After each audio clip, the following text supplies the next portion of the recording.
Welcome back. Now, by all indications, Santam is becoming more future fit.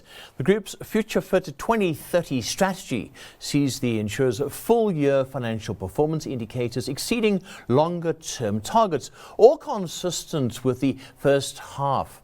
Headline earnings per share are up by 8%. A final dividend of nearly 11 Rand was declared, reflecting an increase of 11%. The company's CFO, Wikus Olivier, he joins us now for a closer assessment of that performance.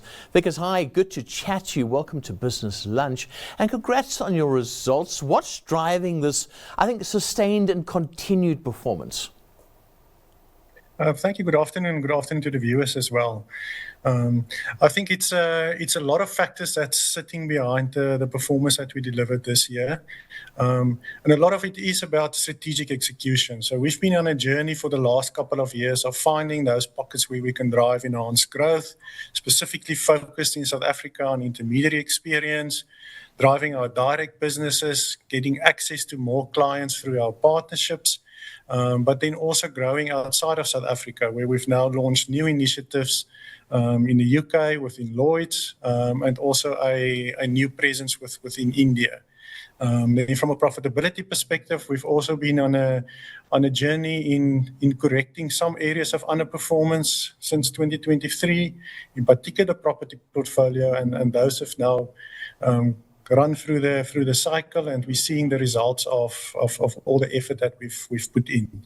But I must also say that 2025 was a more benign claims environment, with particularly large weather-related losses being absent in the year compared to some sizable losses the prior year. Yeah, let's go through some of those. I mean, let's start with your international. I remember you going to London and forming a syndicate and starting there. How's that been treating you so far? There's also India as well. Yeah, so within the UK, we received final approval from Lloyd's to start writing business from the 1st of January this year. We've appointed a seasoned senior leadership team within the UK. We continue with more appointments. Our policy administration system is in place now, and we've already written incremental new business of £40 million as part of the January renewal cycle. So really a strong, steady start to the expansion in the UK. Yeah, that's very impressive. It certainly is. Let's come back to South Africa. There's MiWay also making major headway as well. Yes, MiWay has had an excellent performance in 2025, reaching a record new business sales, driving 15% growth in their gross written premium, with really the traction in their new strategic initiatives around the inbound strategy, tied agency for business insurance coming through, and also the My Cashback loyalty scheme that they launched during the year, also driving higher average premiums within the book. Yeah. So really a sterling performance from them. And then we started out in our intro, we spoke about your Future Fit 2030 strategy.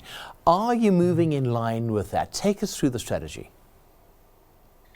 Yes, if you look at the core pillars of the strategy, it's first of all within South Africa is to maintain our dominance in the intermediated market.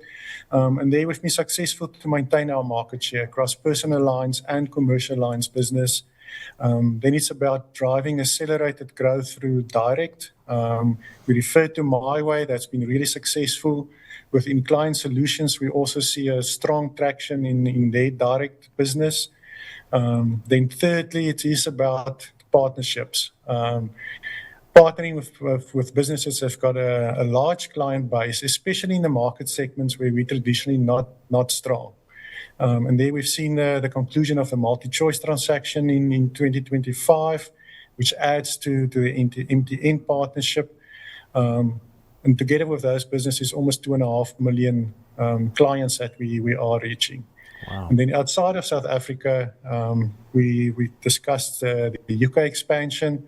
We opened a new office in Gift City in India this year.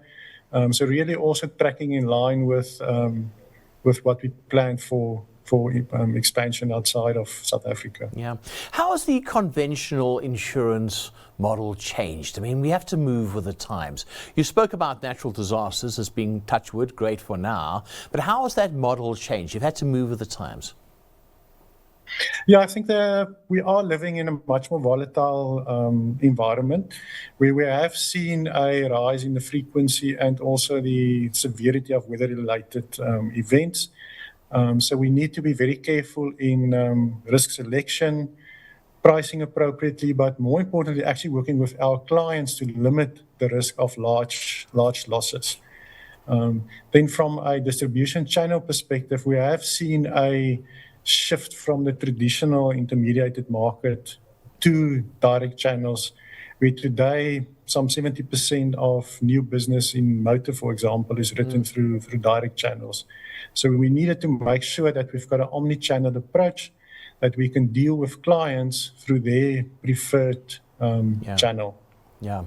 Well, Wikus, impressive results, impressive dividend as well, a sustained dividend. Congratulations, and thanks for joining us on Business Lunch. I do appreciate it. Thank you. Thank you very much.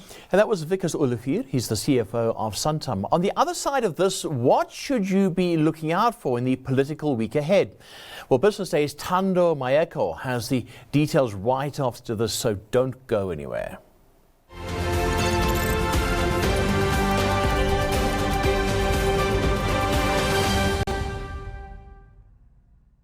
Welcome to Vital Signs, the